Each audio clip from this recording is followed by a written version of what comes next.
get to find out a little bit of Kylo Ren's powers too. You know, besides him being able to interrogate people with the Force and getting into the minds and that. But even at the beginning of the movie, now we get to see him start a blaster shot in midair, which I thought was pretty cool.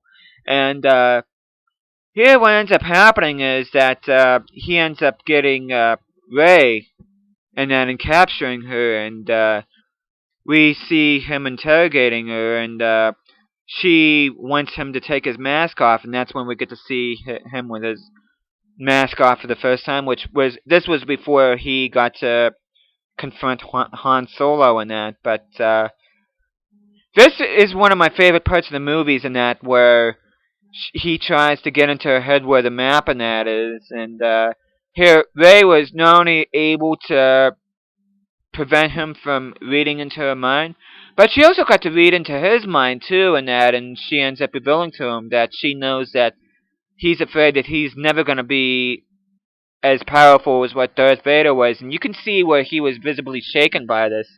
He was like, "Oh crap, she found me out, and how was she able to do that?" So we're definitely getting glimpses where Rey could potentially be a very powerful Jedi in that, and not only did we get to see this, but she also uses Jedi mind tricks on a stormtrooper, which I should say was a cameo appearance by Daniel Craig. For those of you that don't know, is James Bond right now. So, and I thought that was pretty cool, and that we get to see her use the Jedi mind trick in that. But yeah, and going back to after Han Solo dies in that, and we get to see them on Star Killer Base and that, and Rey ends up getting reunited with Finn and that, which happened before that, but Rey and Finn ends up seeing Kylo Ren out in the snowy forest on the planet and that, which this is where we really get to see some really cool lightsaber action, which Finn ends up being the first one going against Kylo Ren, which we got to see Finn with the lightsaber earlier in this movie whenever he got to fight against that one stormtrooper with the melee weapon, which I thought that was downright awesome. And and the stormtrooper is known affectionately as TR-8R, which I apologize if you hear the clock in the background, but yeah, we got to see Finn using the lightsaber in that, but here what ends up happening is he ends up fighting Kylo Ren in that, and he ends up losing in that, which Kylo Ren ends up slicing him along up his back with the lightsaber in that, and leaves him grievously injured in that. And here, one of the awesome things about this particular scene is that because we got to see Rey having the visions of whenever she touched the lightsaber before, we see, Kylo Ren ends up trying to get the lightsaber, and here he ends up trying, but here we end up seeing the lightsaber end up flying up into her hands and that, showing, yes, she is actually meant to hold this thing, so...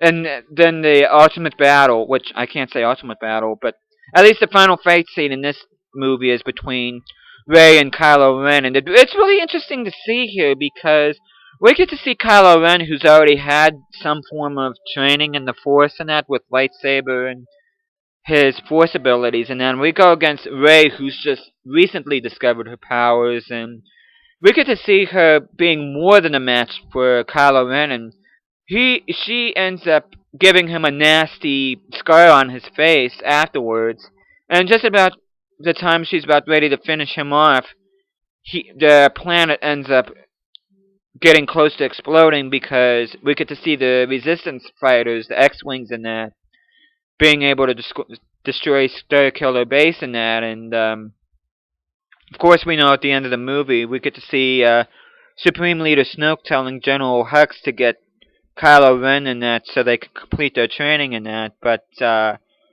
I thought, and this is another one of those things that people like to complain about, but I like the lightsaber fights, especially between Rey and Kylo Ren. And like Harrison Ford said on Twitter, this was excellent storytelling through this lightsaber fight, and we can definitely tell where things are going on ahead here, especially in the next two movies and that. So,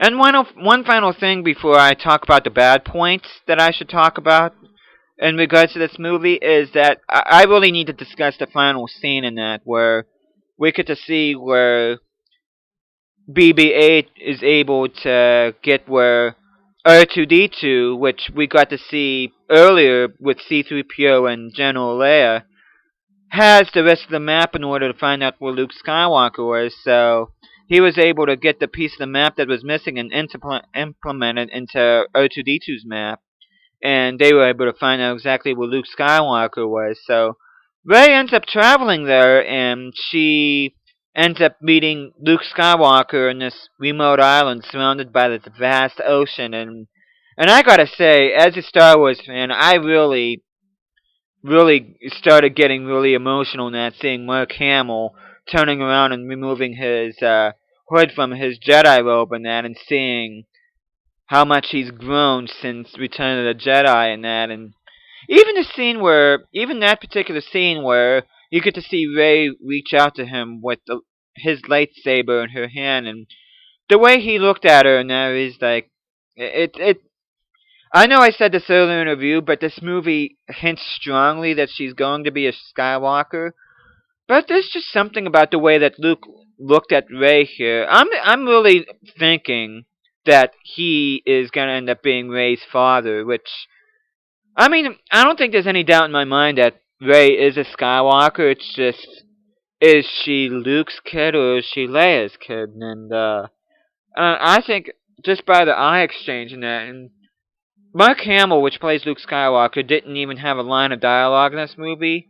But he didn't need to because the way he looked at Rey spoke volumes and that, and just the way he looked at her, he didn't look at her as just somebody that was just willing to bring balance back to the Force and that was capable of doing so. But he looked at her like she was a loved one that he thought that he lost, that he was just laying his eyes upon for the first time in a long time. So but yeah, nothing's has been confirmed yet, obviously, because we still got two more films to go through yet. But I'm almost fairly certain that Luke Skywalker is Rey's father in that, and I mean, if she ends up being Leia's kid or whatever, I'm not gonna be upset, but I am gonna be a bit disappointed if she ends up not being Luke's daughter in that. So, and I think this movie is hinting heavily that at least she is a relative of the Skywalker family, and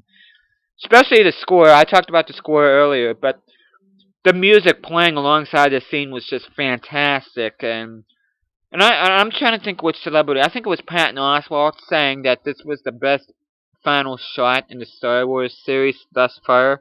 And I have to agree with him. Just seeing that faraway shot with Rey and Luke and that was just awesome in that. And of course the end credits in that world and that. But yeah, very powerful scene to end this movie on. And that's just one of many scenes that I thought was very powerful in this movie and that. And it's definitely one of those things that makes us, especially me, look forward to episode 8 that much more.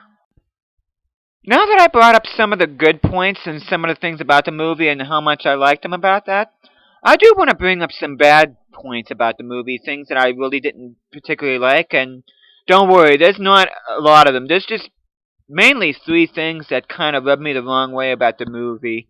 And the biggest one, to be honest, I no matter how awesome it was, and I do think this thing was awesome, but I really did not like the Star Killer based concept in this movie. I kind of think they could have done a little bit something different because it is kind of too similar to the Death Star concept in A New Hope. And and thinking back, I think this is one of the main reasons why people say it's a clone of New Hope is because they kind of rehashed the whole Death Star concept, and I do wish they could have done something different with it.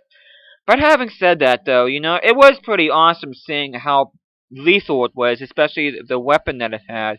Heck, we got to see it blow up 5 planets in the Hosnian system, which was where the Senate of the New Republic was. So the Star Killer base blowing that up, that pretty much crippled the Republic in that and the Resistance. And going back to what General Hux's speech, which I talked about earlier, that moment was just fantastic, and that speech was just so powerful in that. And I do kind of think it's cool in a way that they did manage to turn an entire planet into a an ultimate weapon instead of just building a space station, which was an ultimate weapon. But having said that, though, they really could have done something different in here, and that this was one of the big things that did bother me about the movie. But you know what it is, and it's definitely not something that's going to break this movie because obviously, just by the way I talk about it, I'm sure you guys uh, have heard it through my voice. I thoroughly enjoyed this movie a lot. It's just like I said before, this movie wasn't perfect in that, and it just happens to be one of the things that kind of struck me the wrong way. Another thing going along with the First Order and that, another thing that I found, for me this was really disappointing, definitely, it was the lack of screen time that Captain Phasma got. And I have a feeling she's going to end up being like a Boba Fett, where we don't get to see her whole much throughout this upcoming trilogy, which I hope I'm wrong, but it just seemed to me that this character was kind of hyped up big time, especially up to the release of the movie, and she really, I'm trying to think. She was only in like three, maybe four scenes in the entire movie, and she didn't get a whole lot of dialogue too. And I just found it really disappointing that we got to see so little of her in this movie, considering how much she was built up for her being this tall, imposing, chrome armored stormtrooper and that. And I really do hope we get to see more of this character. I do think that Captain Phasma has the potential to be an awesome character, but unfortunately, we just didn't get to see much of that in this movie. And I know Gwendolyn Christie, which is the actress that plays Captain Phasma, has signed on for Episode 8. So hopefully that Captain Phasma will have more of an influence in the upcoming Episode 8 and that. But yeah, I was really disappointed we didn't get to see more Captain Phasma. And the third and final thing, which I should say, which I I'm gonna say right now, this is more a bit of a nitpicky thing on my part than anything else. I can't really say it's anything real bad, but I just kind of wish they would Han Solo would have died a different way than what he did. I mean, the what I mean by that is that not only did it kill me seeing Chewie's reaction to Han dying and the fact that nobody was really there to comfort Chewbacca, but it just really bothers me that as an important character that Han Solo was during the original trilogy, he's never gonna get a proper burial just because of him being on Starkiller Base and the whole planet blowing up. And I thought the scene itself with him and Kylo Ren was well acted and I thought it had the drama that it needed. I just wish that, how can I say this? I kind of wish that Han Solo would have died more I can't say honorably, but I just it just kills me seeing Han Solo die at a point where he was the most vulnerable, and that is trying to reach out to his son. I would have much rather seen him die like actually fighting the First Order and that fighting either stormtroopers that are or whatever and that. It just I know this sounds really nitpicky on my part, but I just think they could have handled Han Solo's death a little bit better, but like I said with Star Killer Base, what it is, and it definitely isn't something that ruined the movie for me because, like I said many times before, this movie I thought was very well done, and there's nothing really here that really put a sour taste in my mouth is concerned. But this is definitely something that I kind of wish they would have done differently. But wasn't really something that really stood out to me enough saying, well, you know what, this movie was good, but it wasn't like, oh my god, but because obviously, like I know I keep on saying this, but it's this movie isn't perfect, but at the same time, though, it definitely isn't something, especially alongside this and the lack of time that Captain Phasma got and the whole Starkiller Base concept.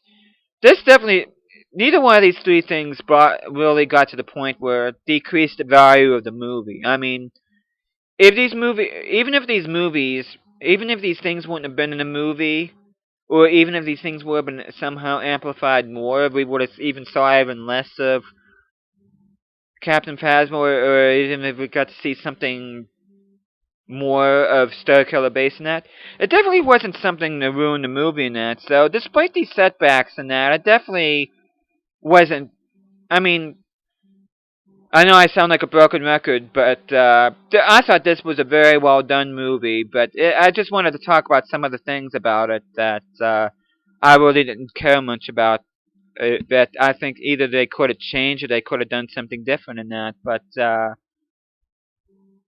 yeah, I mean, just thinking back now throughout this entire movie and that, you know, between the acting, which I thought the acting was the strongest point in this movie, between that, some of the music in this movie, the special effects, the plot, which I know a lot of people say is a rehash of A New Hope, which it borrows from it, but it really isn't a rehash.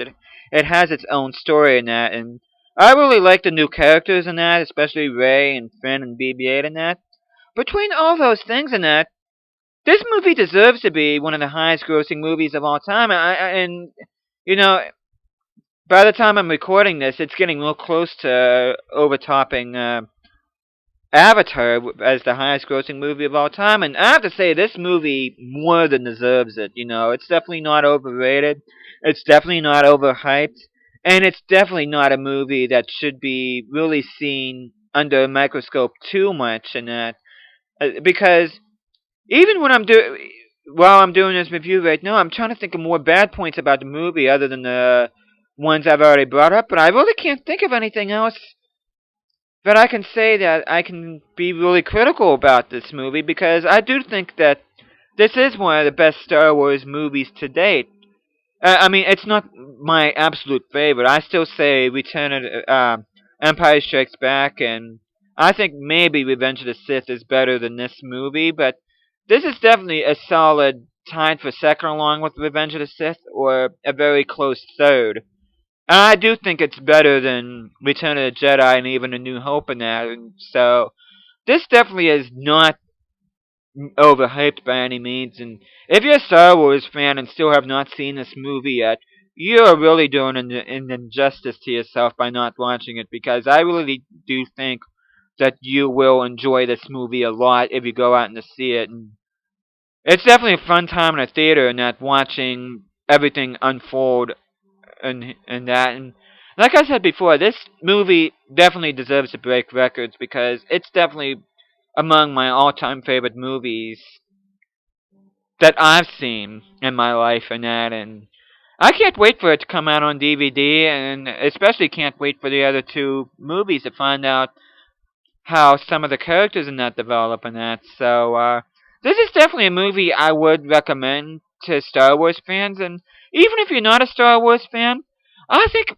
I would recommend this movie to you too because who knows, if you watch this movie you might end up becoming a Star Wars fan because of this. And I could definitely see where even if I wasn't a fan of the series, just watching this, I would take an interest in the series because this is a very well done movie. And I know I was very scared of J.J. Abrams directing Star Trek and that before directing Star Wars, but I have to give this guy two big thumbs up for recapturing the essence in that and why everybody loves the Star Wars movies so much because I think he did a fantastic job. And I know he's not directing episode 8, but I hope he's further involved in this sequel trilogy because he did a fantastic job. And I think the future only looks that much brighter since this movie came out. So, if you haven't seen this movie yet, please go out and watch it. You will certainly enjoy it. And I know I hope I'll get to see it again before it comes out in DVD, but if not, it just makes me want to watch it again that much more. So, but yeah, I think this is where I'm gonna end this review on that. I know I've been talking long enough on here, so. But yeah, thank you guys so much for listening to what I have to say. If you agree or disagree with what I say in this video, please leave a comment below on that and let me guys know what you think about this movie. So, again, thank you guys so much for watching this, and I will see you guys again next time.